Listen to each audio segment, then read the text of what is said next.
all past and current tribal councils, gaming board members, along with hundreds of dedicated gaming employees deserve congratulations on a job well done.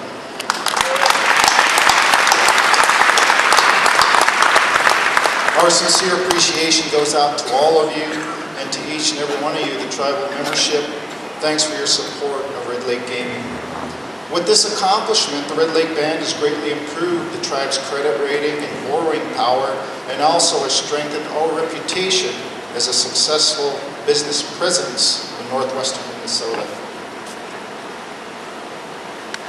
When the Indian Gaming Regulatory Act was passed by Congress in 1988, the intent was to provide tribes struggling with high unemployment the ability to create jobs and opportunities on their tribal lands. This still holds true for today. Red Lake is a big tribe with nearly 10,000 members, so our mission has stayed the same as past administrations. Utilize gaming to create additional jobs and opportunity for tribal members, and move to diversify into other areas of business so that gaming is not the sole source of our economy. Being such a large tribe, our 3 properties, although they do well, do not generate enough revenue to provide per capita payments like smaller tribes that are located near major population centers. Our revenues assist with elder maintenance, elder nutrition, student scholarships, boys and girls clubs, tribal college, holiday dinners, donation committee requests, powwows, community feasts, urban offices, and related activities, just to name a few. These are just some of the services that gaming provides for. But we are pleased to announce that Red Lake Gaming is in excellent shape, and 2007 was the best year that gaming has experienced so far.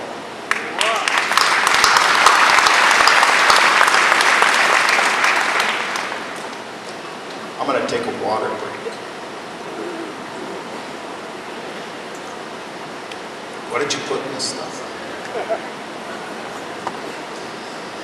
Gaming is increasingly growing in popularity, and there are no signs of it slowing down. All 3 properties did well in 2007, as previously mentioned, and all generated significant profits. We feel that in 2008 we will do just as well, if not better than last year.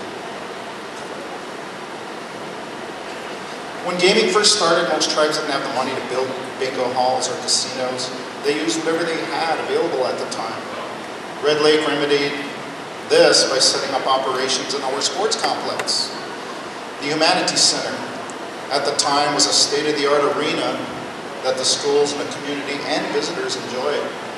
With the exception of Bemidji State University, no other community in the area had anything even remotely as nice as the Humanities, which contained an Olympic-sized swimming pool, full gymnasium, and, incidentally, are sitting in the middle of a hockey arena.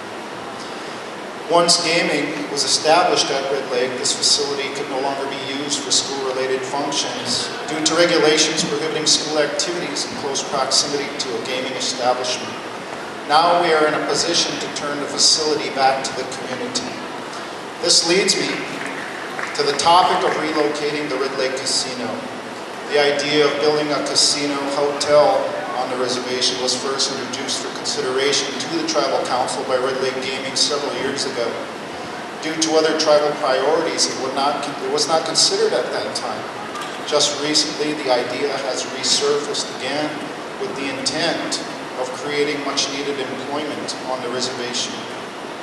Of course, this issue is currently being presented to the tribal membership for consideration. A feasibility study has been conducted, and community meetings are being scheduled. Also, as a further attempt to gather tribal input, the Tribal Council is considering administering a survey of tribal members to gather additional input that will help guide the decision-making process.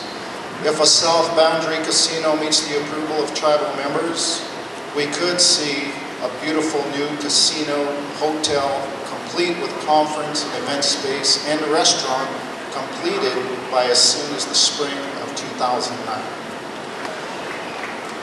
Cost estimates have yet to be completed, but Red Lake Gaming is anticipating a cost of between $18 to $20 million, with with a debt service retirement of 15 years. This is considerably lower debt service payments than the previous 7-year Thief River and War Road expansions. Such a facility would more than double the annual revenue of the Red Lake Casino, help to address current unmet tribal needs, and create numerous new jobs. It would also turn the Humanities Center back into a community facility that could serve a variety of other purposes, such as a new elderly nutrition program or a tribal college resource center. Greenhouse and Justice Complex.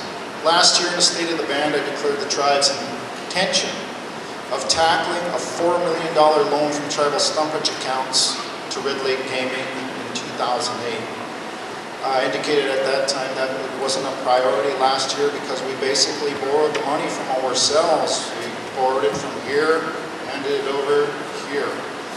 And what the tribe is proposing to do this year is to utilize what has now grown to $6.5 million owed to the tribe by Red Lake Gaming to construct a $3.1 million reforestation greenhouse and use an additional $3 million to complete phase 2 of the Tribal Criminal Justice Complex, which also will include a law enforcement substation in the Panema District.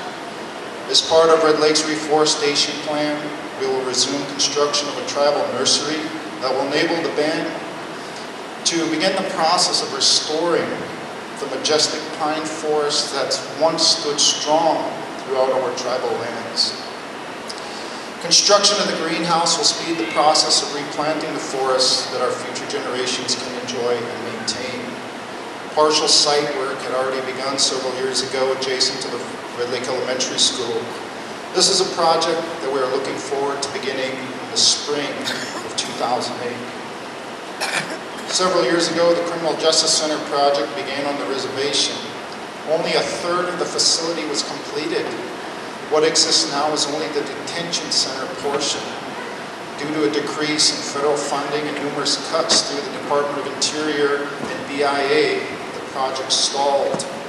The law enforcement center and tribal courts components need to be completed this year.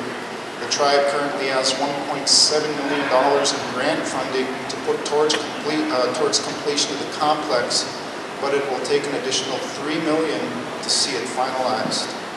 With no relief in sight from the federal government in terms of construction dollars and an ever-pressing need for completion, the tribe has no choice but to take on the responsibility of completing the project ourselves.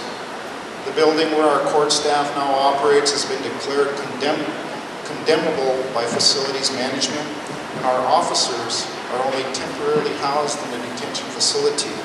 The band needs to act now on the completion of these facilities. The financing of both the greenhouse and the Justice Center complex will create no additional debt to the Red Lake Band. We will be redirecting resources that otherwise would have been paid back to the tribe through gaming disbursements. We're basically moving money from here to help pay for a desperate need that our communities have. International relations.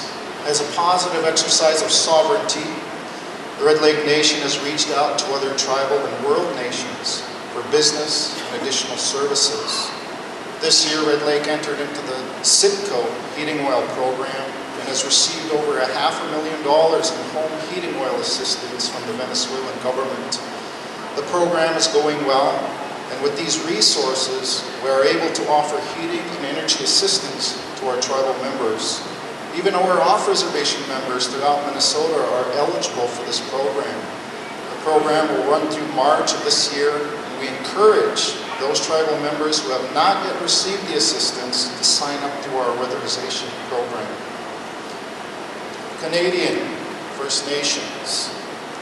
The Swampy Cree First Nations of Canada is the largest producer of freshwater walleye in Canada. Tribal Representative Swampy Cree attended the grand opening of the Red Lake Fisheries recently and have expressed interest in having the Red Lake Nation process their fish product as well. If this is accomplished by June of this year, we will be able to employ up to 30 additional tribal members at the Red Lake Fisheries. Culture and language.